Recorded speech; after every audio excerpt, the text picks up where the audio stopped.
We have this false sense of power. I am an engineer, I have the power to do so. I am a politician, I have got the power to change the country. I am an architect, I have the power to change the way people live. I have the power, I have the power, I have the power, I have the power. Right? And look at what the planners of New Delhi have done. Every 20 years they come out with a master plan which does not live for even 20 days. Right? And then we go and you cannot follow the master plan because the master plan by the time it is made is already become redundant. Right? So by the time we think, research, by the time we do our surveys, conclude our surveys, come out with inferences, create our conclusions and then say kya karna chahiye, and by the time we make our drawings, history has happened. So it just doesn't work. But why are we getting into this? Because of that stupid fear. कल क्या होगा? मेरा बेटा पढ़ने जाएगा, कल क्या होगा? मेरी बेटी की शादी होगी, कल क्या होगा? मैं बुढ़ा जाऊंगा तो कल क्या होगा? I'll completely spoil my present today just because I want to.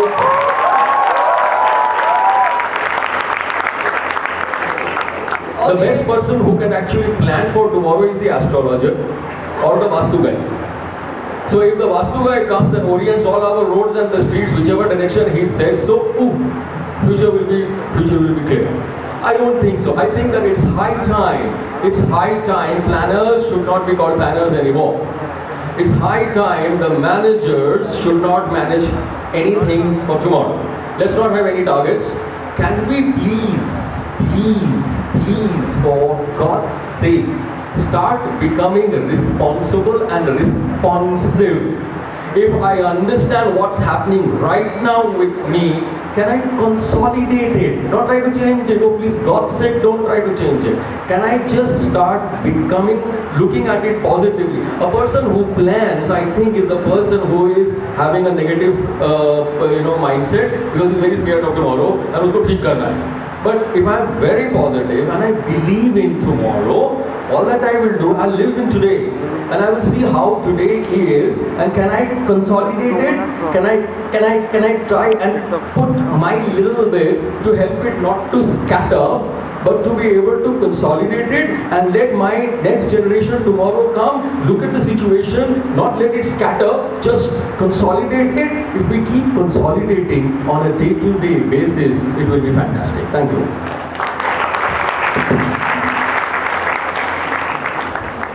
I think Smita wants to respond to that because she comes from the from two diametrically opposite points of view. So which is great.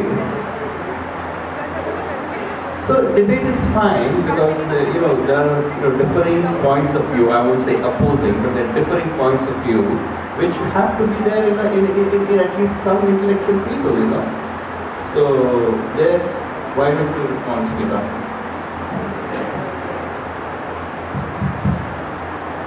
I don't think this needs a response. I think we want to train the minds listening to both of us to be able to pick out what is meaningful to them. We also would expect that with these two completely different views, even within it, there is actually a common thread. The common thread is that we all want change to be for the better. We don't want change towards degradation, especially when there is no external force causing a degradation. Suppose there is no war, there is no flood, there is no natural disaster, there is no man-made disaster. We are all working towards the betterment of this city, this country, or whichever physical space we are in charge of. So if our method is unstructured and it works and there is success, then it's wonderful. But the only problem today is that small shots in the dark don't work. You might have made a little gem sitting in a corner, but it doesn't impact, and especially because you have communication and you have technology where the impact happens on a very large scale. You need to know, at least you need to have What is the aim of your making a transformation? You need to have deliberated on it so that you can put together a way to make that change. If you need only a certain amount of documentation or ground information to do a certain amount of work, it's fine. You need to bring people together and give them the freedom to generate innovative ideas, it's also fine. It's also a method. But the thing to say that there is no method is incorrect, because that means you haven't debated, that means you haven't understood the way the method is being applied. You haven't given that a thought. It's just about the way you look at something. There are going to be passive changes and there are going to be very strong man-made changes. When it's a man-made change, there is a vision, and that vision may be properly written out or it may just be an experimental vision. But because I'm trained to look at every change as a part of a layer of existence of built heritage and its setting, I understand for sure that if we predict what we want done, then we will be able to work towards it better. Not necessarily we will achieve it. Not necessarily we will not change the course in the middle of making a transformation, where additional information comes to us and we say, okay, the path we were going on was wrong. I also don't agree with the fact that master plans have no meaning. Master plans are visions created by a body of people who are entrusted with creating a vision towards a city or a settlement. Now, if the correct people do not use the correct data, it means the professionals have failed. It doesn't mean that the institution of master plan has failed. Master plan is like an act of law. You cannot live in a society without laws. Can you imagine if there was no police and there was no traffic laws? There would be chaos. You cannot live in chaos. You cannot have growth in chaos. There has to be a structure. There may be an underlying structure which you don't understand or you don't want to put it down as a structure. You may be restructuring your structure every moment of your life, but that does not mean there is no structure. Look at nature, because nature is our main inspiration. The change in nature always inspires us to make a change in a man-made object or design. There is a structure. You cannot say, even if you draw a line, there is a structure. There are particles of graphite added together to make that line. And then there is a meaning to that line. Suddenly it is visualized dimension and three-dimensional.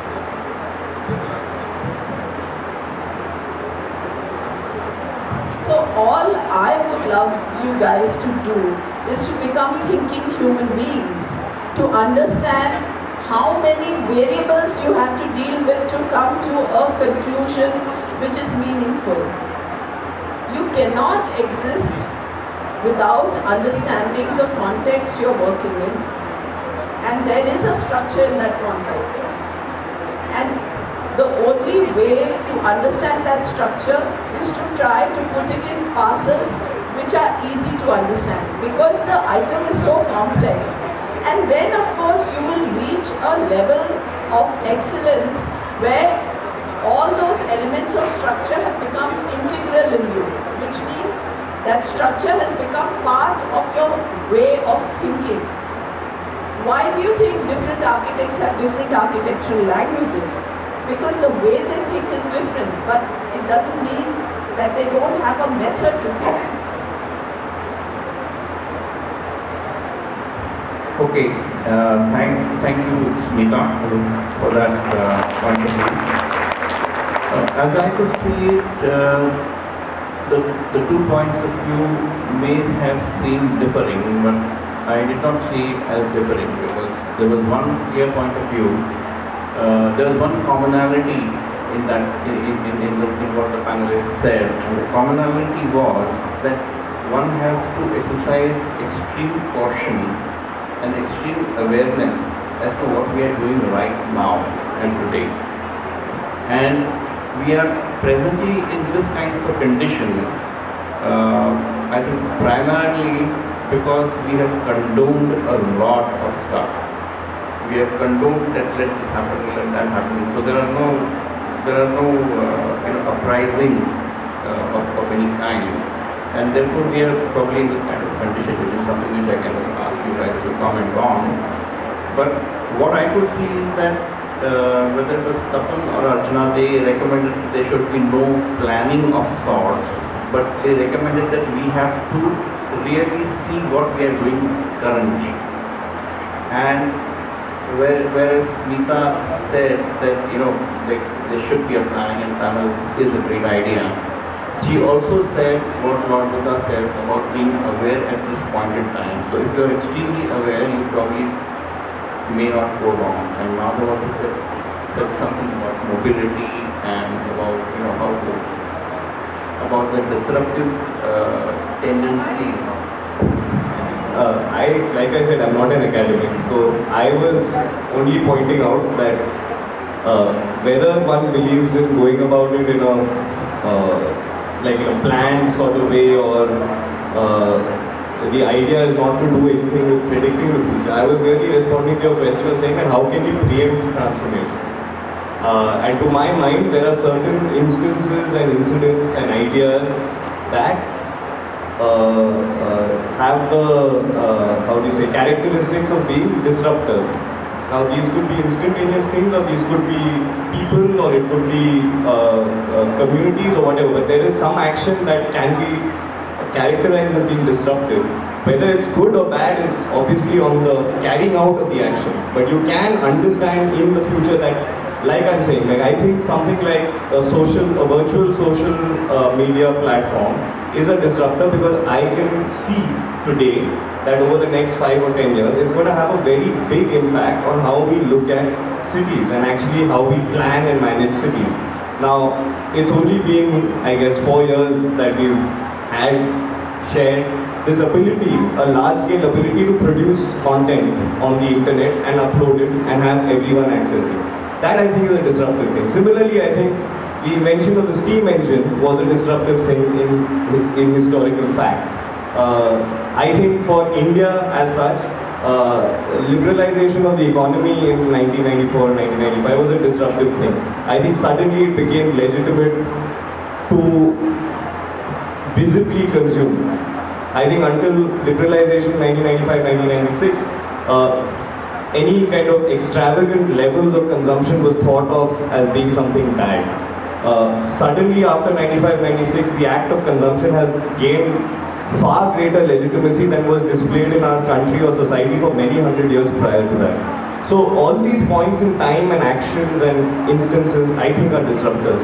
And as planners and practitioners and academics, in a preemptive manner, not to predict what will happen, but to identify a phenomenon as being something that can cause transformation is important. What you do with it as a practitioner depends on your politics, on your training, on your beliefs, on your traditions, on your own context. So that's, I spoke about mobility at the beginning. Great.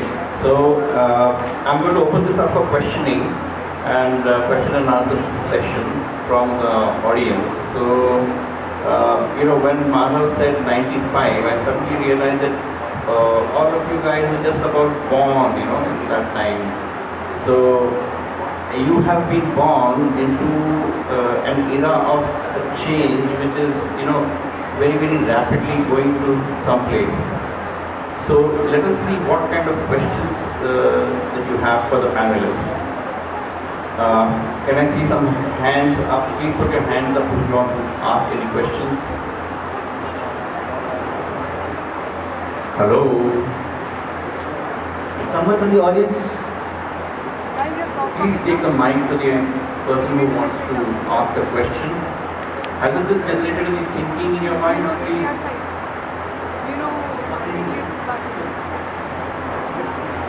Yeah, okay. I think there is somebody here. Great. Please introduce yourself and your college and then ask the question. I'm Ayush from the campus, Greater Noida. Sir, my question is to all of you. Is it our responsibility for thinking for the future generations and what they might have? Or is it our responsibility to build what first for us and then for them? Give it back to me, okay?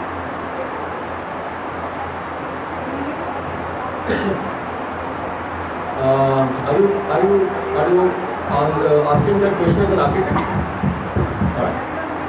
Well, as an architect, see, I mean, we would like to be nice to our next generation anyways. It doesn't matter if I'm an architect or an engineer or even an army officer.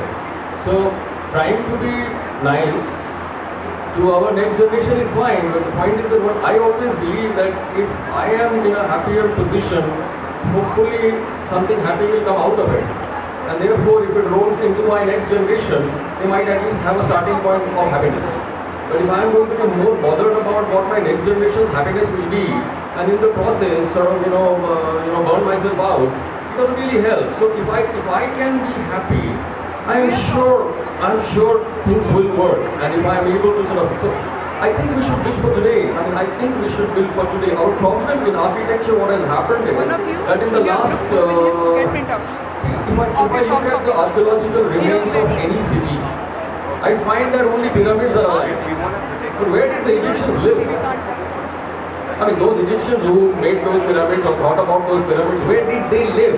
We don't get those houses really. You know, one little desert colony called Al Kahun, which was basically a site housing. But the entire area does so, and it's time and again. People live in buildings which should die with the people. Our problem is that we want to build, we are using construction systems and building materials which outlive us. And because it outlives us, so what has happened? My grandfather wanted to build a house for the next 2 generations. Within 1 generation, it got vandalized. Courtyard बंद हो गया, कमरे बड़े कर दिए, छोटे कर दिए, डाइनिंग रूम था ही नहीं, इंसर्ट करना है, गैराज था नहीं, इंसर्ट करना है. Finally that house has become such a mess. So why did my grandfather make that kind of a house? I mean, why couldn't he make a house which disappeared with him? So his son could have made a house befitting himself and which could have died with him, so that his son could make a house befitting himself, trying to predict, trying to do good to their next generations. They made a chaos. And they thought that they are not trying to make a chaos, but actually that's what they do. They won't live to see it. So I think that can we please be not only build, but also be able to destroy it. Just like my body has to be destroyed today, or whatever, 10 years down the line, can I take my house with me, my clothes with me, my mobile phone with me, right? Put it into the bin. Thank you. Okay. I just want to add a quote.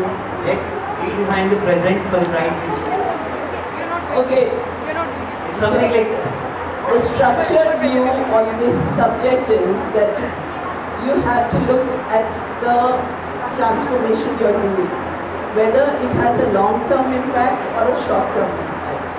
If you're making an exhibition space, you don't have to think about the next generation.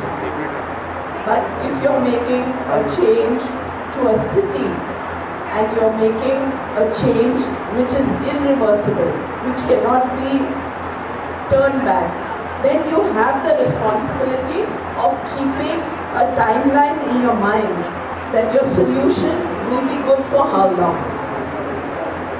These are parameters of training a professional mind, and it's a very important question, because if, like I've studied in this college and you studied in this college, this auditorium hasn't improved in how many years ago we graduated in 83. This auditorium hasn't improved at all. I mean, how is it that nobody can get the alumni together? There are thousands and thousands of architects who graduated. Because there's no vision. Nobody took it up that, okay, we need this auditorium to be state of art. And if we can't get funding from the university, we are going to tap the resources of all the professionals who have actually gained by becoming professionals from here. So change and time within which